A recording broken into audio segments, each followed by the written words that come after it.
For Nollywood, the technical aspect, let me look at the technical first, and I look at the artistic part, the actors and the rest. For the technical part, I think we still have a lot to do in specific areas, as a matter of fact. Cinematography, for instance, you can pick the numbers straight up, how many you could call cinematographers in Nigeria, though we have tons and tons of people who will claim that. That you have as a problem. Then you go into sound. That's another area that I think that you hardly have people who've invested enough in sound.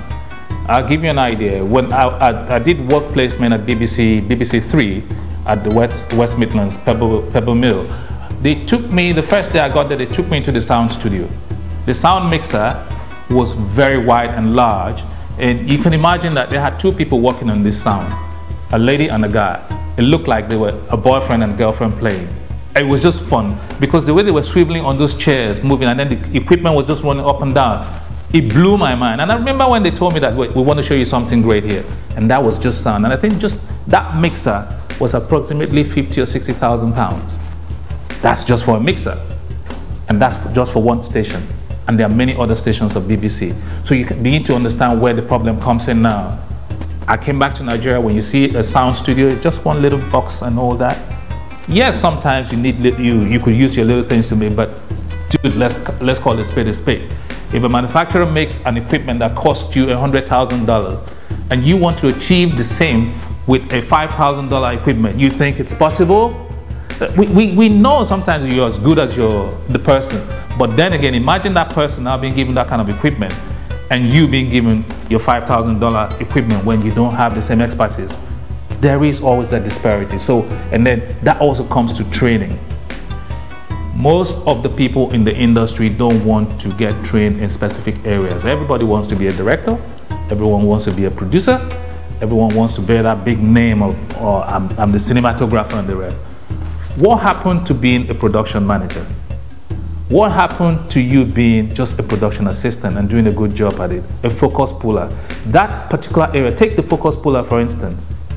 He or she is so important to the production that for every shot that is taken, if it's not well focused, it's out of shot, out of focus, and it looks poor and amateurish. Yet, people don't realize that they're very important from the roles they're playing. You just want to be a director, you just want to be a producer and all that. That's where the problem is. Many people are not learning those parts. So maybe we should start setting up training for such areas in the industry. Then moving into acting, for instance. Our actors, I think, if you ask me personally, there's so many people there who are claiming to be actors, but amongst the core ones, truly they can handle their roles even in Hollywood. What do I mean? When I want to shoot a film, I headhunt. Because I've noticed that most times when you call for audition, thousands of people come and you spend the whole day, maybe 2-3 days, and you can't find what you want. Because everyone just claims, I want to be an actor. Not because they have the desire for it, but because they think this is a quick way to being successful and popular. If you're going into acting because you want to be popular, then you lost the point. But if you're going into it because you actually love that craft, then you're on point. And that's why I know, if you look at most top directors around the world, they have a group of actors that work with them. They always pick in them. Why are they doing that? I do the same thing as well. Not because those other actors don't act well, but because you have a working relationship with these people.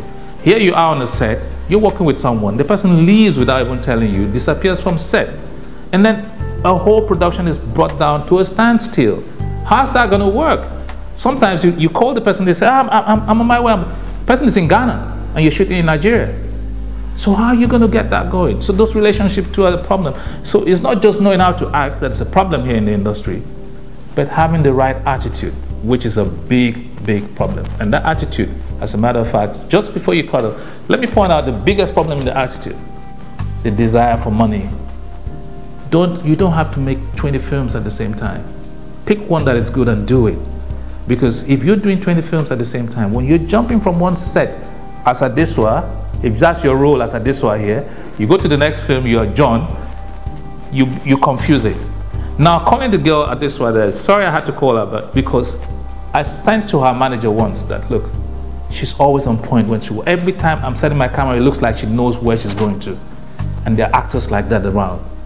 You look at Daniel K. Daniel, Sambasa, Tokwe, Linda, and the rest. they make it easy for me. And that's why I like working with them.